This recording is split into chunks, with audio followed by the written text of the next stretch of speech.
ने जो है करंट लायबिलिटी की वैल्यू निकाल के उधर वर्किंग कैपिटल वाले में पुट किया तो सीए भी निकल आया। सीए निकल आया तो इन्वेंट्री साफ कर दी उसमें से, तो एलए आ गया। एलए बाय सीएल करके मैंने रेशो निकाल दी। देखिए अगर कोई डाउट है तो एरर सही कीजिए, फिर बताइए।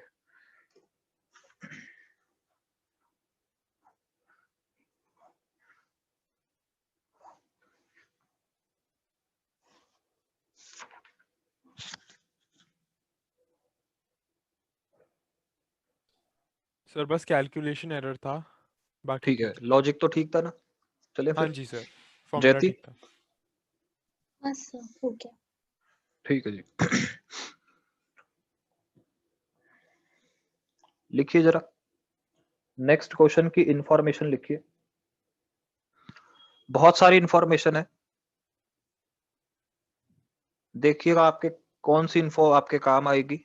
मैंने आपको टोटल डेट दे दिया 6 लाख का, आप कहोगे फिर नॉन करंट भी दे दो तो हम करंट निकाल लेंगे, है ना? आगे चलते हैं। मैंने आपको टोटल एसेट्स दे दिए। टोटल एसेट्स का मतलब आपको पता है ना, जिसमें नॉन करंट और करंट दोनों होते होंगे, उसके मीनिंग के अंदर ही उसका फॉर्मूला छुपा है। कॉपी करना है पूरा। फिक्स एसेट्स देना शुरू किया तो इसका मतलब एग्जामिनर का मन नहीं भर रहा है, तो अब वो बिल्कुल निचता पे उतर आएगा। जैसे कि वो आपको सीधा बोल देता नॉन करंट एसेट्स इतने के हैं, तो टोटल एसेट्स में से माइनस करके आप करंट निकाल लेते। वो आपको नॉन करंट एसेट्स भी तोड़ के देगा, वो कहेगा खुद जोड़ लो। तो इसलिए आप लोगों को चैप्टर 1 में बैलेंस शीट पढ़ाई थी, उस समय बोला था ना कि काम आएगा, तो अब आपको यकीन हो गया होगा। मैं डराने के लिए नहीं कह रहा था, काम आएगा वो देख लीजिएगा।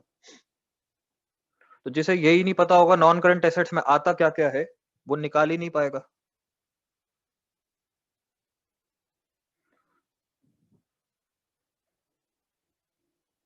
एक एक चीज कॉपी कीजिए।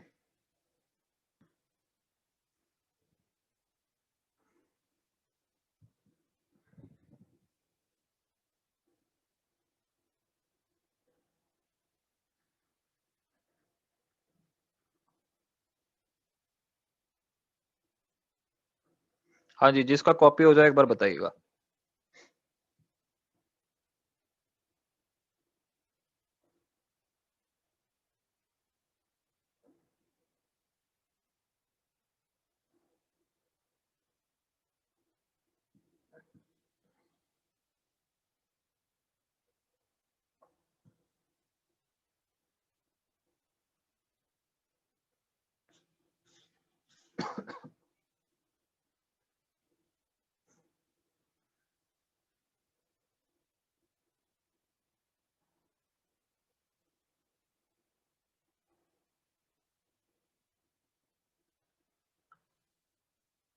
कर दें क्या शुरू? करंट रेशियो निकालनी है हमें इस इंफॉर्मेशन से, करूं? ठीक है सर। हाँ जी, बाकी दोनों ने उतार लिया? हाँ जी। चलो फिर अब सुनो ध्यान से। आपने अपना क्वेश्चन शुरू कैसे करना है, चाहो तो आप साथ साथ कॉपी कर लेना या बाद में कर लेना। मैं आपसे पूछूंगा करंट रेशो बताओ, मैं बिल्कुल वैसे सॉल्व कर रहा हूं जैसे एग्जाम में आपने सॉल्व करके आना है। तो जो भी चीज आपसे पूछिए सबसे पहले उसका फॉर्मूला लिख दो, आधा मार्क्स आपका बन गया। करंट एसेट्स अब divided by current liability, 4 marks में आएगा ये क्वेश्चन। तो ये लिखते ही आपके हाफ मार्क्स तैयार हो गए। इतना लिखने के बाद 2 बार इक्वल टू डालना है आपने, क्योंकि यहाँ पे आप वो न्यूमेरिकल फिगर्स लिखोगे, यहाँ पे आपका एक फाइनल आंसर आएगा। मजे की बात है इस क्वेश्चन में ना करंट एसेट गिवन है ना करंट लायबिलिटीज गिवन है। तो उसके बाद आपका शुरू होगा यहाँ से वर्किंग नोट। ये मैं बिल्कुल एग्जाम में जैसे आपने करना है वही प्रेजेंटेशन दे रहा हूँ। 4 मार्क्स वो ऐसे ही नहीं देगा आपको फ्री के, एक रेशो पूछेगा 6 फॉर्मूले यूज करवा के। अब देखिएगा ध्यान से, आपको उसने टोटल डेट दे रखा है, मीनिंग पता होना चाहिए टोटल डेट का। डेट का मतलब होता है कर्जा, टोटल डेट मतलब सारा मिला के कर्जा। तो आपका जो पहला वर्किंग नोट बनेगा, आप कहोगे टोटल डेट का मतलब होता है non current liabilities plus current liabilities. तो टोटल डेट आपको क्वेश्चन के अंदर जो गिवन है वो अमाउंट है 6 लाख रुपए। अब आपको उसने नॉन करंट लायबिलिटीज दे ही नहीं रखी, ठीक है। नॉन करंट लाइबिलिटीज का अगर किसी को वो शॉर्ट फॉर्म पता है तो मुझे बता दो, याद है किसी को? वो निमोनिक बनाया था, किसी को याद है? नॉन करंट लाइबिलिटीज का क्या था? जैसे अभी करंट का एस्टोस बताया था जैती ने, नहीं याद किसी को? एल्डोल, ठीक है। नॉन करंट लाइबिलिटी का था aldol. Long term borrowings, deferred tax assets, other long term liability और लॉन्ग टर्म प्रोविजन। अगर अब आप इस क्वेश्चन में ध्यान से देखें तो जो आपको नॉन करंट लाइबिलिटी दे रखी है वो है लॉन्ग टर्म बोरोइंग्स और लॉन्ग टर्म प्रोविजंस। ना डेफर्ड टैक्स एसेट दे रखा है, ना अदर लॉन्ग टर्म लाइबिलिटीज दे रखी है। तो आपको समझ आ गया कि नॉन करंट लाइबिलिटीज भी नहीं दे रखी उसने, और नॉन करंट लाइबिलिटीज जो अभी आपने निकाली है इसमें निकालने में मदद आपको चैप्टर 1 ने की है, 3 में नहीं सिखाया जाएगा आपको। ठीक है जी, तो ये लो। तो आपकी करंट लाइबिलिटीज की वैल्यू आ चुकी है 6 लाख माइनस 4 लाख, 2 लाख रुपए। ये लीजिए, कॉपी कीजिए। कोई डाउट है? ओहो, लाइबिलिटी लिखा, कोई डाउट है तो प्लीज बताइए। यहां तक कोई दिक्कत? तो मैं यहां पर ऊपर उसको फिट भी कर देता हूं, 2 लाख। हाँ जी बताइए।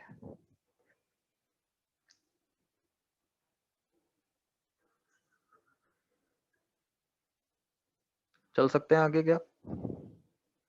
हाँ जी। ठीक है, आइए आगे चलते हैं। Now I need current assets, numerator भी चाहिए। करंट एसेट्स के लिए उसने कहा टोटल एसेट अगर हम आपको दे दें, तो हमने कहा ठीक है। एसेट दो ही तरह के होते हैं, नॉन करंट एसेट्स और करंट एसेट्स। तो आइए, मेरा वर्किंग नोट नंबर 2, कॉपी साथ साथ करना। टोटल एसेट्स का फॉर्मूला लगाऊंगा, नॉन करंट एसेट्स और करंट एसेट्स। टोटल एसेट्स की वैल्यू उसने मुझे दी है क्या? टोटल एसेट्स है मेरे 8 लाख के। नॉन करंट एसेट्स क्वेश्चन में गिवन नहीं है, निकालने पड़ेंगे। किसी को नॉन करंट एसेट की वो शॉर्ट फॉर्म पता है जो बनाई थी?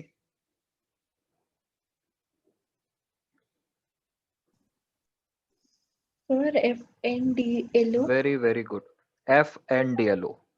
FNDLO, fixed assets, non current investments, deferred tax assets, long term loans and advances, other non current assets. ढूंढे जरा इनमें से कौन कौन गिवन है हमें। Question is saying fixed assets, non current investment, long term loans and advances, FNL दे रखा है आपको। तो लीजिए 3,50,000 और 50,000।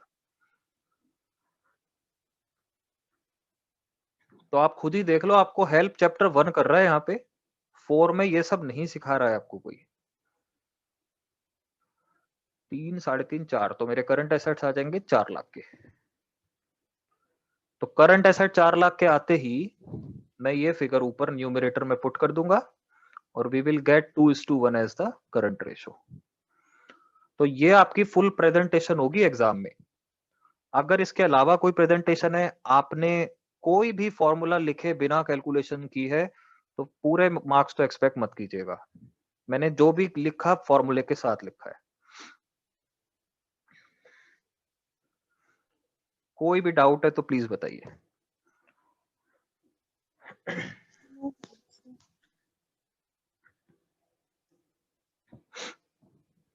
कॉपी हो गया? हाँ जी। कोई डाउट नहीं है तीनों में से किसी को भी?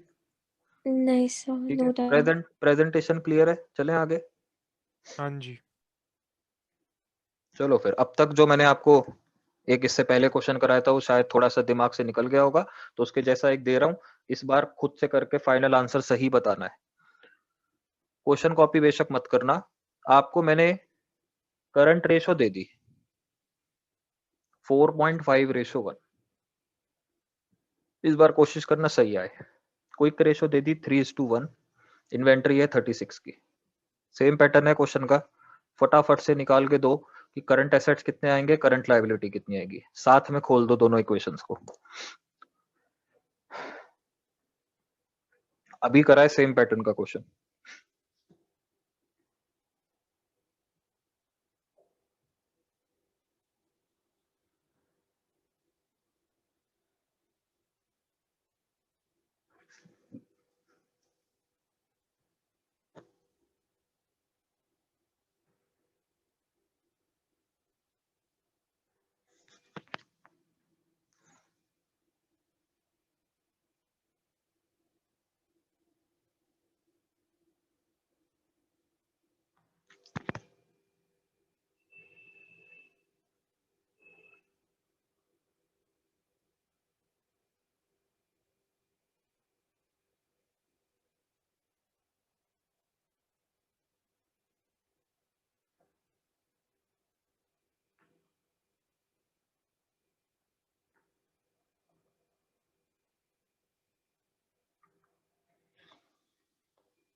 जिसका आंसर आता है टैली करवा लेना, बता देना कितना है।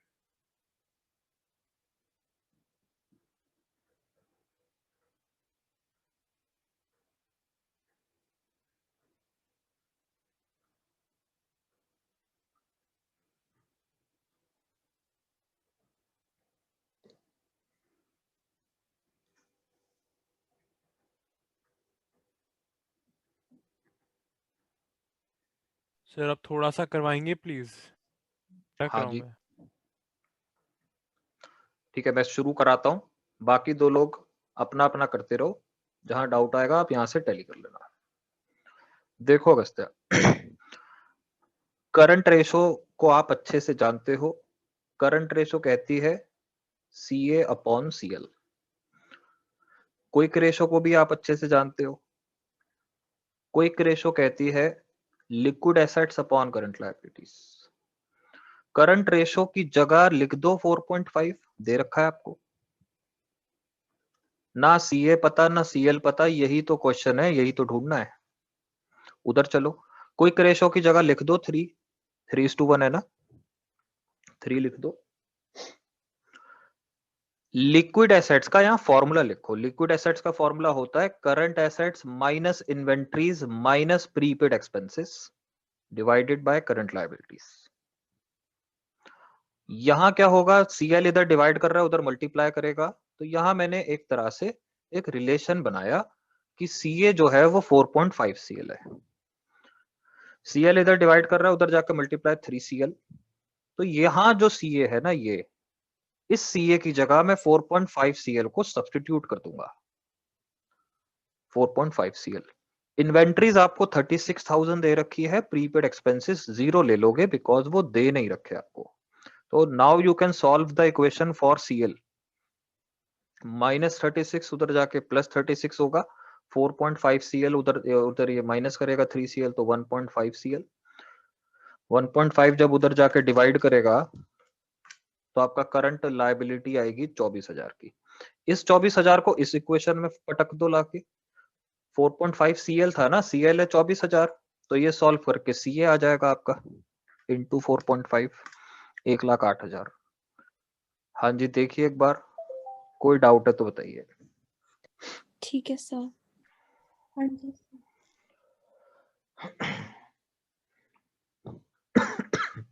हाँ अगस्त्य, क्लियर है? हाँ जी सर। कहां पर अटके थे बताओ। सर वो जो आपने पहला CA वाला किया था ना, हाँ बस लेफ्ट साइड पे ठीक है, थोड़ा सा ऊपर, वहीं पे। ठीक है, अब क्लियर है, कॉपी कर लिया। जी। ठीक है जी, तो यहां तक किसी को कोई डाउट नहीं है, चलें फिर। हाँ जी सर। अब देखिए सुनिए, इस चैप्टर के अंदर प्रिसाइजली 298 क्वेश्चंस हैं, तो हम रफली 300 ले लेते हैं। अभी वाले ये दो रेशोज जो हमने किए हैं, रफली 70 क्वेश्चंस कवर होते हैं सिर्फ इन दो रेशोज में।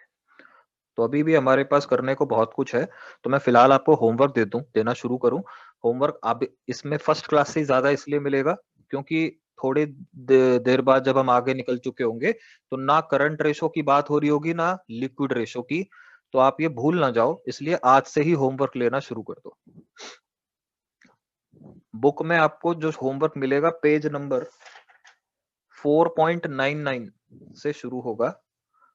बुक खोलने की तो अभी जरूरत नहीं है, आप सीधा होमवर्क लो, घर पर खोलना किताब।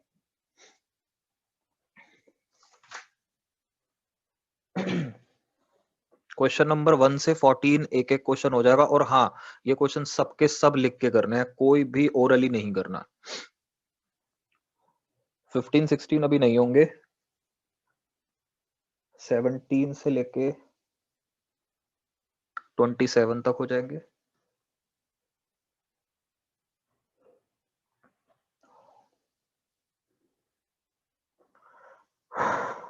थर्टी 31 से लेके 35 तक हो जाएंगे। इतना होमवर्क मतलब इतने क्वेश्चंस, इतने ही इलस्ट्रेशंस भी हो जाएंगे आपके। इलस्ट्रेशन में बाद में दूंगा, बात के लिए भी कुछ बचाना है, सारे करंट रेशो खत्म हो जाएंगे तो बाद में कहां से लाएंगे हम। सर तो ये कितना आप लोगों, परसेंट हो? कितना परसेंट क्या चीज? कितना परसेंट चैप्टर हो चैप्टर गया? हो गया, आप देखिए 15 रेशोज हैं पूरे चैप्टर में, 2 रेशोज हो गए, 13 रेशोज बचे हैं। अगर आप वैसे देखें तो अभी हमने बहुत कम काम किया है, मतलब करीब करीब सिर्फ 13% चैप्टर हुआ है। लेकिन अगर आप क्वेश्चंस के हिसाब से देखें, 300 क्वेश्चन है, उसमें से 70 हो गए हैं, ऑलमोस्ट 70 क्वेश्चन की कवरेज है, तो उस हिसाब से आपका 23% चैप्टर हो गया है। सिर्फ यही तो ऐसे रेशोज है जिसमें इतने क्वेश्चंस हैं, अदरवाइज आगे जो बाकी के 13 रेशोज है उसमें किसी में 10 क्वेश्चन है, किसी में 15 है, इसी में थे 60-70 क्वेश्चंस। अभी कुछ स्पेशल टाइप के क्वेश्चंस कराने हैं, वो हम आगे देखेंगे, लेकिन नेक्स्ट क्लास में मैं नई रेशोज स्टार्ट तो करा दूंगा। करंट रेशो के क्वेश्चन पैरेलल चलते रहेंगे थोड़े थोड़े। ठीक है जी, लिख लिया होमवर्क सबने? हाँ जी हाँ सर। जी सर, लिख लिया था। ठीक है, तो जाते जाते एक चीज और बता दूं जो कंफर्म डाउट में आएगी। आप सोचो अगर मैं आपसे करंट रेशो निकलवा रहा हूं, और ये बहुत ऑब्वियस है, नेशनल इनकम में आप तीनों लोग ये चीज पढ़ चुके हो। करंट रेशो निकलवा रहा हूं और मैंने आपको ना करंट एसेट दे ही रखे हैं, करंट लायबिलिटी आपको निकालने को दी है, वो आप निकाल लोगे। मुझे ये बताइए, will you use inventories in this question? बताइए। अगर मैं इन्वेंट्रीज दे दूं और करंट रेशो निकालने को बोल रहा हूं, करंट एसेट भी दे रखे हैं, करंट लायबिलिटीज निकाल लोगे आप, लेट से निकाल जाएगी, तो क्या आप इन्वेंट्रीज यूज करेंगे उसमें? नो सर, क्यों नहीं करेंगे? फॉर्मूला में रिक्वायर्ड नहीं। देखिए, अगर मैं आपको करंट एसेट दे रहा हूं और उसके बाद करंट एसेट्स के पार्ट्स भी बता रहा हूं, तो फिर आप उसको क्यों यूज करोगे? इसको मैं नेशनल इनकम के पार्ट से कनेक्ट करूं, तो अगर इनकम मेथड से नेशनल इनकम निकालते हो, आपको प्रॉफिट की जरूरत है। मैं अगर आपको प्रॉफिट दे दूं, तो ना ही आप रिटेन्ड अर्निंग से कोई मतलब होगा, ना कॉर्पोरेट टैक्स से मतलब होगा आपको, ना ही आपको डिविडेंड से मतलब होगा। सिंपल बात है ना। जो चीज बड़ी चाहिए वो मिल गई, तो उसके कंपोनेंट्स के चक्कर में मत भागना। ठीक है। करंट रेशो के लिए यूनिट करंट एसेट्स की वैल्यू अगर मैं दे दूंगा, तो आप ये नहीं बोलोगे कि अगर इसके अलावा सर अगर आप इन्वेंट्री दे रहे हो तो टाइम वेस्ट कर रहे हो। इन्वेंट्री तो करंट एसेट में ऑलरेडी होगी ना, अलग से दे रहा हूं तो मैं ये चाहता हूं कि आप गलती करो, इन्वेंट्री भी ले लो गलती से, फिर डबल डबल हो जाएगा। क्लियर है बात? हाँ जी सर। ठीक है, तो ये मत करना गलती, और बाकी आप करके आओ, नेक्स्ट क्लास में इसे और खींचेंगे। ठीक है जी, चलिए फिर मिलते हैं। Okay sir, thank you very much, thank you. Bye bye. Thank you. ठीक है।